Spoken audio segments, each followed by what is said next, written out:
So this is day 8 of my 10-day Vipassana course I took 25 years ago. This is a day when I had this, they call Panga experience, Earth-Shuddering, that's what I call it. And I'm going to go into it now. Technique. With regard to eradicating the errors or blockages to liberate us, which is like in our mind and the body, there are certain blockage when things are not clear, not connected to the heart. There is no difference between gross sensation or subtle sensation. It's just messed up. The point is about detachment from those and find the bottleneck to open up. So the point is to understand the process, which is just observe with equanimity. Samadhi, no mind, no self, acceptance, everything as it is. So simple. But practice is another thing. Okay, theory. From misery to liberation. Be pragmatic. What we are going after is to free ourselves from the binding to live our life well, with peace and harmony. Anger, hate, attachment, craving, clinging, regret, and on. We face difficulties in life, even to the point we lose ourselves in misery. Feel like there's no way out. In fact, I went into such a situation as explained below. Here we go. When facing these difficulties, some may count numbers or call the name of Jesus, the Buddha, Allah, and so forth. It may work and it may be fine if it does. However, it could be just temporary, not addressing the root cause, which I think will remain always a big issue. But don't be discouraged. In many religions, there's what appears to me like a contractual relationship with God. For example, we may declare that we believe so and so, and therefore things will be turned out to be okay. But if we do not address the errors in our mind, any of these words may remain just a word or testimony without any pragmatic impact to our misery. It may work, but that's my saying. Or one may commit crime knowingly because he thinks if he asks for forgiveness afterward, he will be saved. Instead of depending on such contractual ideas, pragmatism is to be emphasized fully to uproot the very cause of our suffering. Someone said pulling off your own teeth. That's my friend, Zen monk from Washington, Martin Hughes. Anyway, earnest efforts, confidence, awareness, concentration, and wisdom are considered as 5 factors for progress. Effort, confidence, awareness, concentration, and wisdom. Whereas craving, aversion, physical sloth, and torpor, agitation and worry, and doubt, and uncertainty are enemies for progress. As I understand, by knowing the process of a mind-body system to acknowledge what is going on, which is know thyself, as experiential wisdom, it may make us realize the state where eradication of error takes place. That's inside of you. Awareness and equanimity is the state which we should find ourselves in. Accordingly, our life energy is realized as compassion or wisdom, or both. We need to learn this experientially to be able to practice at whatever situation we are in from moment to moment. Memorable event. This is my word. Making love with the universe. A little embarrassing to share. But that's what I felt. Any pleasure or suffering will not remain forever, and we should not be attached to any sensation, pleasurable or not pleasurable. We are to eradicate the errors to live a liberated life with awareness and equanimity. Observe with calm and quiet mind. To report the following incident that happened to me, I need to emphasize this simple idea over and over for myself as well as for others. It happened on the 8th day of the first afternoon sitting. I was sitting quietly as everybody else, focusing on scanning sensations of different parts of my body. As I was going through this, I felt my body empty and no blockage observed. Of course, it may be just that they are not surfaced because of my lack of scanning and sensing ability. We just have to continue the eradication continuously. That's by kind of scanning and observing, making sure there's no blockage. As mentioned before, this is the 5th day I mentioned about the tender palms. My hands were moist because of sitting long time and determined, not moving kind of thing. Sometime into sitting, I was trying to see if I can sweep the mass, meaning go through not just point to point, but whole point, like us sweeping. I felt that sweeping from, if I can sweep the mass without knowing what that exactly means or how to do it exactly. First time, you don't have idea what is sweeping. So I kept on trying. You have to do it on your own. I felt that sweeping from top to bottom, from head to toes, and bottom to top was not so easy and felt cumbersome in doing it back and forth. Then I realized that my palms were very sensitive and felt the tingling sensation that I mentioned before. At the beginning, it was like small air bubbles bursting on the surface of the water, but my palms. It was like some small electric sparks discharged around my palms. More I paid attention, the more sparks were generated. Yeah, observer and observed. From the tingling sensation, the sensation got intensified as if there was a chain reaction of these sparks starting to happen. This is funny, so I thought. Instead of continuing to work on sweeping in mass, I then started to focus on the palms and paid more attention there. I remember that. I'm kind of playful. They're saying that you should do sweeping, but I noticed something different, so I looked into it with my eyes closed. Then I felt strong energy in my palms, further intensified, making me feel like it is ready to enhance its power and spread to the other parts of the body. I felt a strong energy and electrifying feeling in both palms and spreading to arms and shoulders. I shifted my attention from this way and that way. I also felt similar sense at my toe, so I paid attention there and to see if it may spread up the legs. My body and mind were fully engaged in observing this happening. About this time, this is getting into the very detail, I slowed down my breathing a little bit. I did this because if I slightly weighted my breathing, I could feel that energy could flow into my body much more smoothly from my toes, like sucking up. It made me feel like sucking the energy by slightly withholding the breathing and focusing on the filling up of energy in my body.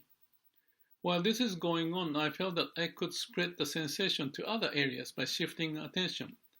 Free flow was the word Mr. Goenka used to characterize the sense when there was no blockage felt.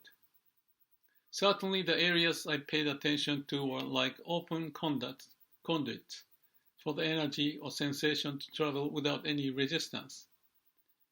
As the area of the sensation spread out to wider areas of my lower body, it had no sign of weakening its energy level, but intensifying by itself.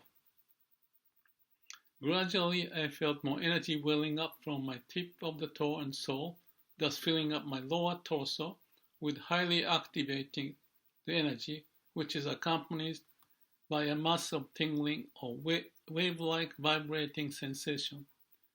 Being playful as my nature and noticing that I can move this sensation by shifting attention from one spot to the next, I decided to play with the direction of the movement of this, what I feel like as life energy.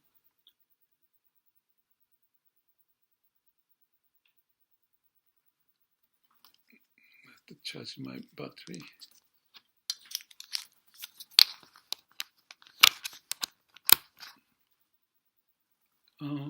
So I moved the energy around as it followed my direction immediately. The life energy, aliveness. Then I thought I may shift my attention and lead this energy between the palms. Palms were separated by the air gap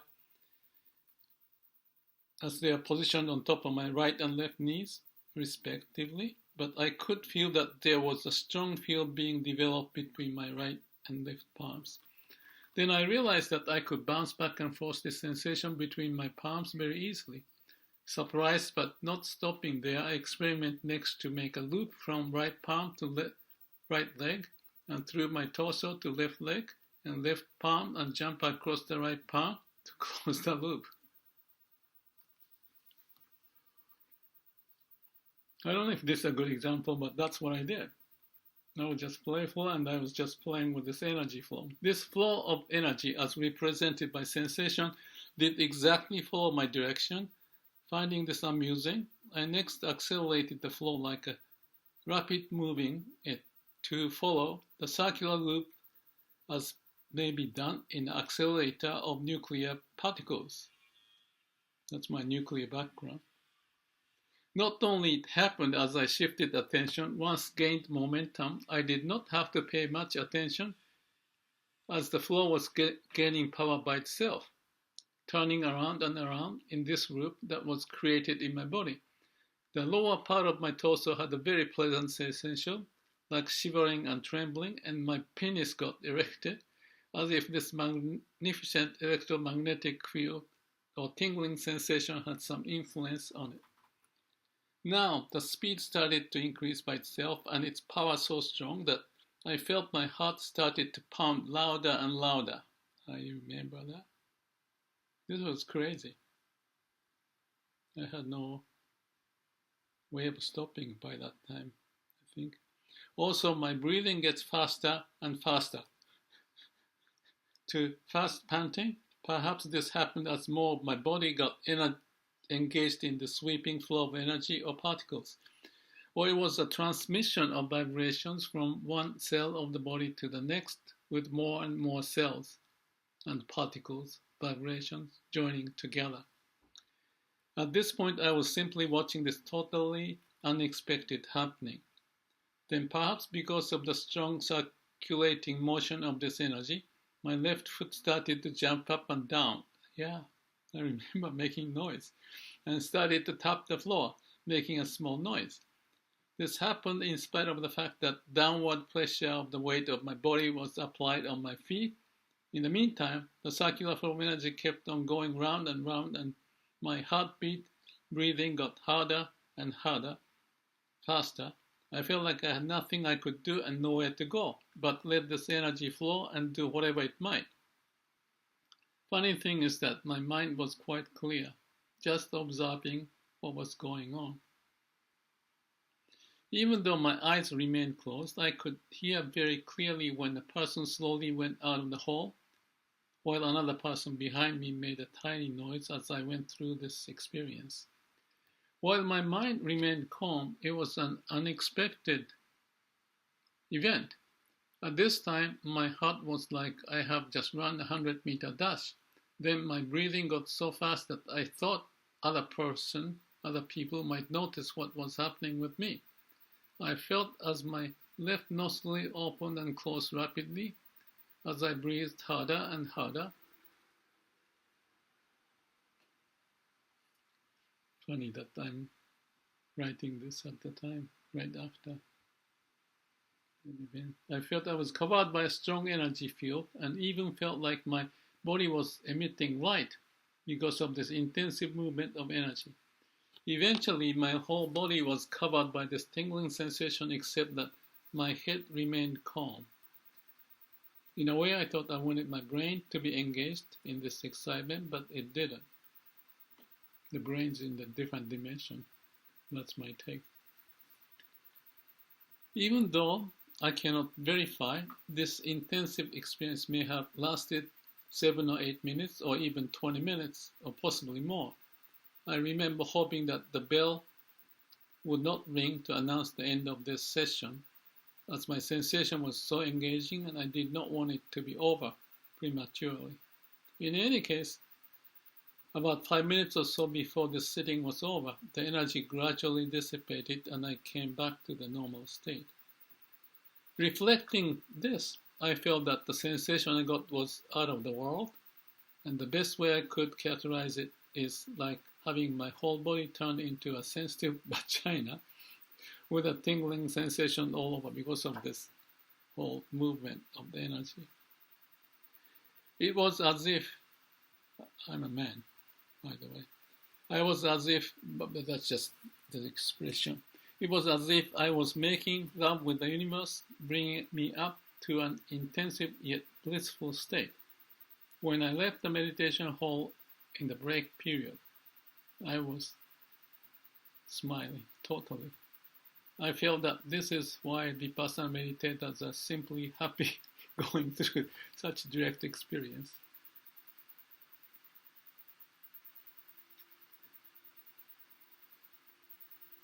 There's more about how I felt and all of that. What's interesting is that I did not describe precisely what was going on in my mind, which I should mention.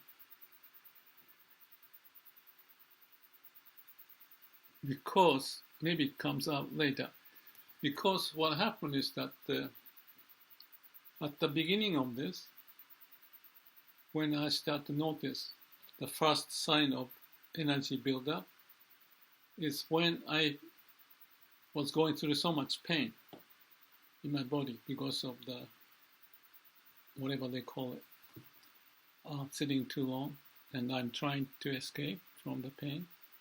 And then I thought, why is this pain? Because it's there because I'm trying to escape. And that's the moment when I start to look at the sensation more directly instead of just casually, because my mind was saying that on one hand I want to escape, and then I was doing this exercise. But at the moment when I felt that, is this because I'm trying to escape? This mind went away because I had the equanimity, not the mind-driven idea of why am I doing it, why don't you escape it, but you have to do it. So that's the thought. But that's gone in that small bit of time. And in that small bit of time, to realize that what's going on, let's look at it. That's when this whole event started to happen. So I believe that's very important to notice. I just realized that I didn't write it here. Maybe it comes later, but that's a trigger. Because when we say, what's the word? Awareness and equanimity. Awareness and equanimity. Equanimity is balanced mind, or no mind. And if you're trying to escape and paying attention to the pain, and when that was binding me, I questioned, why am I doing it? Am I trying to escape? Is that why this is going on? And that's what happened. Just to start to realize with the awareness, with equanimity, And that is the trigger of that event that happened. So that's 25 years ago.